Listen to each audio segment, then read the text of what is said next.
You know, guys, years ago when I was a kid, this was a sad day for me. It was the end of the Labor Day weekend as far as I was concerned because the Jerry Lewis Telethon was coming on, which meant school was starting in 48 hours. Yes, it was the end of a great summer, a summer spent playing wiffle ball, playing football, playing basketball, going swimming, and just doing absolutely anything outside because those were the days before the internet, before the cell phone, before having text messages, Facebook, Twitter, and everything else where you actually, if you wanted to do something, you went outside and did it.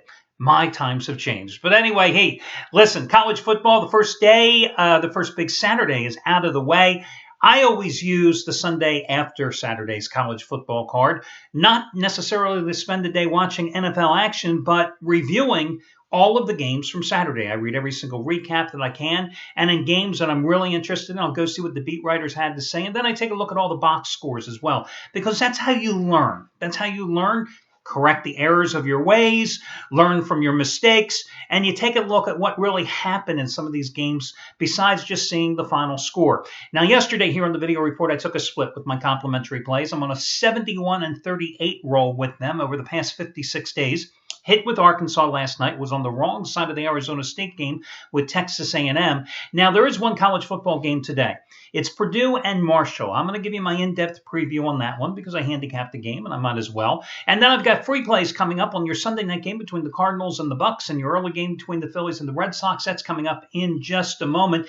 But like I said, let's take a look at some of the college football games. Let me just pass on some of the things that I observed from yesterday. My Temple Owls. Now, of course, they're my Temple Owls after I knocked the school religiously that I went to. Fall down 10-0 yesterday at home. And then they come roaring back 27-10. My God, the Penn State offensive line. You know, Christian Hackenberg, the starting quarterback for Penn State, he's not going to make it to the midpoint of the season if they don't find some offensive linemen. Now, last year it was because of injuries, because of graduations. The offensive line had problems giving him any type of protection. What is the excuse this year for James Franklin when the offensive line allowed 10 sacks yesterday? 10 sacks yesterday. Temple down 10-0 comes back and wins 27-10. I think it's the first win for Temple over Penn State in like 72 years. Oh, and do you think the people in Happy Valley are very happy today with James Franklin?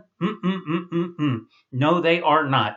Another coach that the locals are not happy with, and the drum beat is certainly going to start beating even faster to get him out of town, and that is in Austin, Texas, where Charlie Strong. I never understood why Texas went and got Charlie Strong. Didn't understand that hire from day one. I talked about it many times last year here on the video report. Charlie Strong, look, nice coach, right? He's one of these guys that wants discipline, that wants you to wear your socks straight. You know, if you smoke pot, you're off the team forever. You know, one of these type of guys. Law and order, my way, the highway. Never thought he had the personality to take on a program the size of Texas's. And I didn't think he had the recruiting skills to get the job done in a state like Texas, where, bottom line, if you don't have a quarterback and when you're in the Big 12 and you don't have a quarterback at a Texas school, I don't know how you can win any games. And clearly they don't. Tyrone Swoops was no good last year. And he was no good yesterday. But that whole team was no good against Notre Dame. Now listen, Notre Dame is a far superior team. But if you look at how the Longhorns ended last season with all those blowouts, the domination by Arkansas in the bowl game, the blowout by TCU, this is a bad team. And you can say some of it is because of Mac Brown left that team in such disarray because, let's face it, it's his upperclassmen that are comprising most of this team. And Strong has only had, 2 recruiting classes so far, but you don't have a quarterback. Listen, and in your state, you're getting out-recruited and out-coached by Art Briles, by Kevin Sumlin. Hell, Chad Morris at SMU is going to do a better job recruiting in the state of Texas than you are, Charlie Strong. You got some problems there, some real issues. And again, it all comes down to a quarterback. With all the talent in Texas, in Oklahoma, in Louisiana, all your surrounding states, if you can't come up with a quarterback, you got issues. And that was quite noticeable. How about Northwestern yesterday? How the hell does Northwestern, a team that was unsettled at quarterback, come into that game and take care of business against Stanford? I'll tell you why. Their defense played unbelievably yesterday. Kevin Hogan, the senior quarterback for Stanford, he was sacked 3 times. There was 8 tackles for losses additionally by the Northwestern defense, got the job done. Meanwhile, Arizona State, Even me. I said here on the video report yesterday, 9 of 11 starters back defensively. What happens? Arizona State's defense gets shredded yesterday. 38-17, they lose to Texas A&M. And that game was not in College Station. It was in Houston, okay? Very impressive performance, I have to say, by Texas A&M. Mike Riley, you're in Lincoln. You were feeling good yesterday. You were thinking, man, I'm going to win my debut for the Cornhuskers. They might build a statue for me after this game. And then BYU wins on that last-second Hail Mary pass. But a costly one for BYU. Their quarterback, Taysom Hill, who has been impressive when he's been healthy over the past few years. Lisfranc injury yesterday. Believe me, I did this 4 years ago. That's when you break your foot, and it's ugly how that foot injury takes forever to recover from. He's gone for the season, and perhaps BYU's chance to play in one of the big bowls is gone as well. It'll be interesting to see who they come up with. Oklahoma, big deal. You got some offense yesterday. You won 41-3 over Akron. You should have won probably 81-3 over the Zips in that game. But perhaps the game that hurt me the most yesterday was Auburn. You know, there I am. I'm up 17-0 at the end of the first half. The Auburn quarterback playing awful. Johnson playing awful. 3 interceptions in the game yesterday. I think he only had like 11 completions or something. It was just an awful performance. And yet, all things said and done, I'm laying 10 points. The game's at the Georgia Dome in Atlanta. And I'm up 31-10. 31-10 with 10 minutes to play. And then in a span of like 3.5 minutes, from 6 minutes to 3 minutes, and it's 3.5 minutes to go span, late in the game, Auburn gets back-to-back touchdowns, or Louisville gets back-to-back touchdowns to get the backdoor cover. And I'm thinking to myself, is this why you made Will Muschamp the highest-paid defensive coordinator in college football? I mean, what a letdown by that defense yesterday.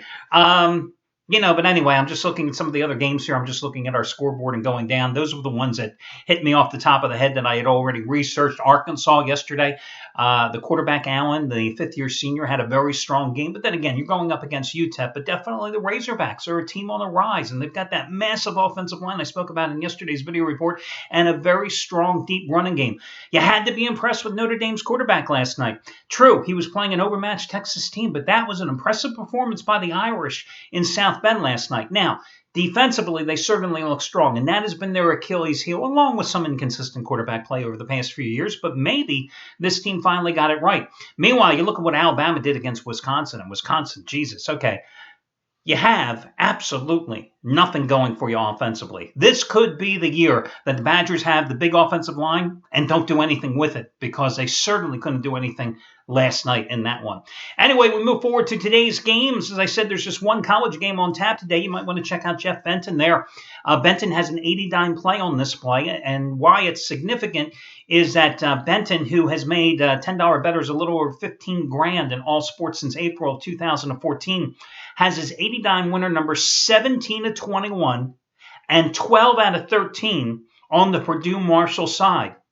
And you can save $70 on the purchase price by using coupon code JEFF, J-E-F-F, to get the play, as he goes for winning day number 26 out of 42 short-term and 56 out of 95 long-term. He's been on a very nice roll. Big baseball play today. Steve Budin's New York crew. Another 100-dime release. Now, they never had a 100-dime play until 2 weeks ago. This is their 7th. They've hit 5 out of 6. You've gotten them all at huge discounts. Today, it's the half-price play of the day. The coupon code is NYC100. NYC100.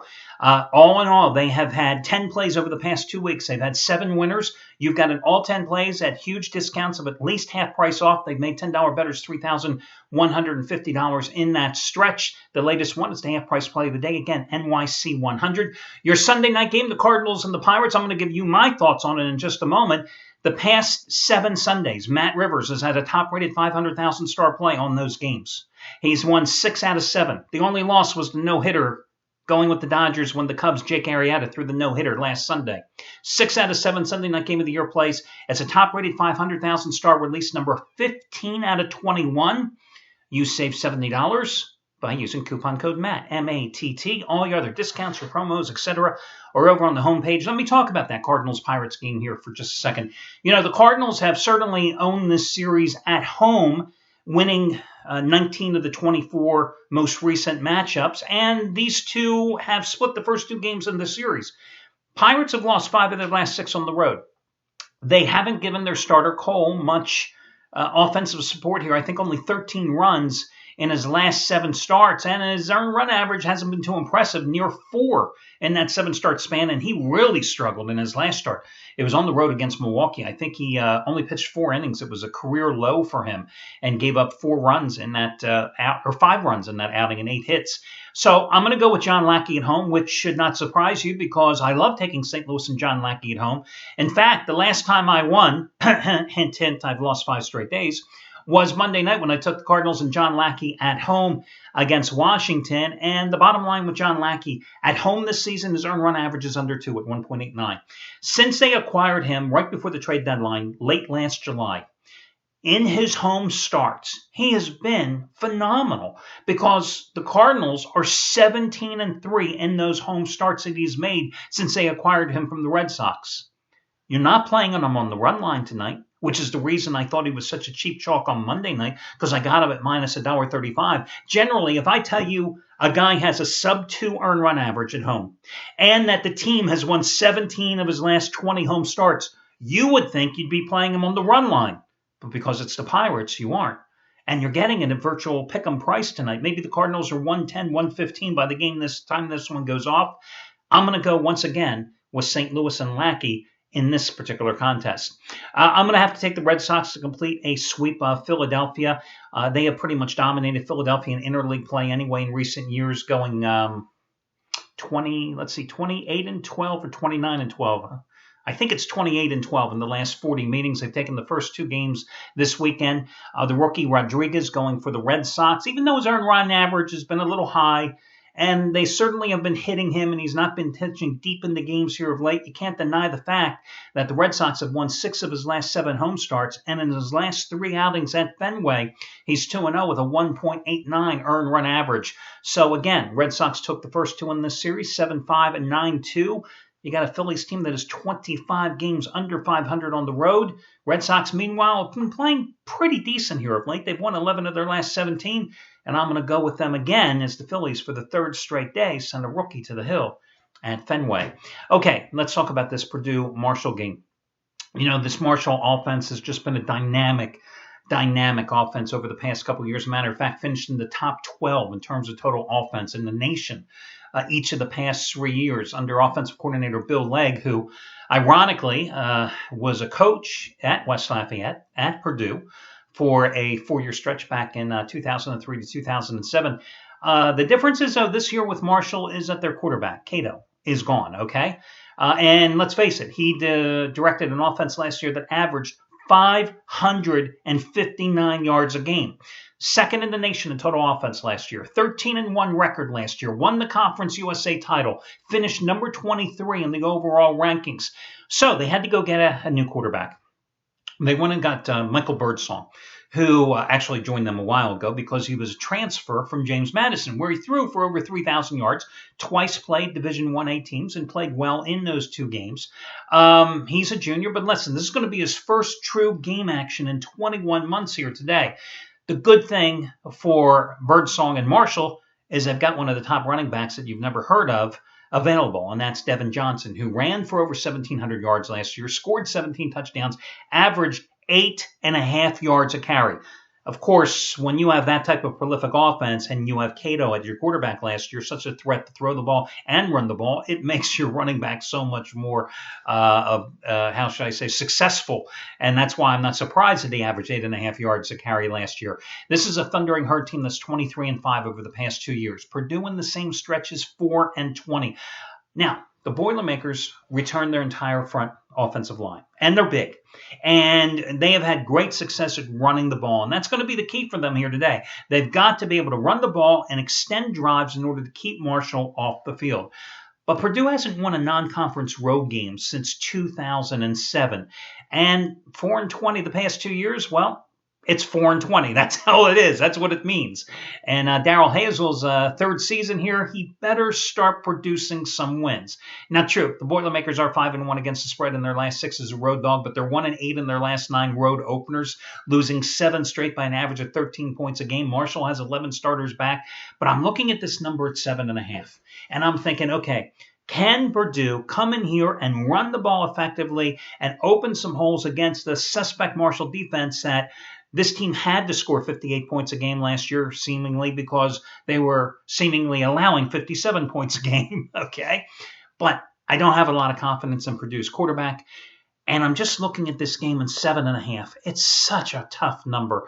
Hey, 4.5, I'm telling you to take Marshall, but that's not real, okay? 7.5 is a fair price. I mean, it's tempting to take Purdue plus the points, but if I had to play the game, I would go ahead and take Marshall. But believe me, I'm not playing the game. I'm not touching the game. Even if I had won yesterday with Auburn, I wouldn't be betting this game. I just think this is a real difficult game. Plus, I think there's a better game tomorrow, that little contest between Ohio State and Virginia Tech. And I'll talk about that in tomorrow's video report. Again, guys, enjoy the rest of your Labor Day weekend. Have a good time. Be safe out there. And I will talk to you again tomorrow when we do this one more time.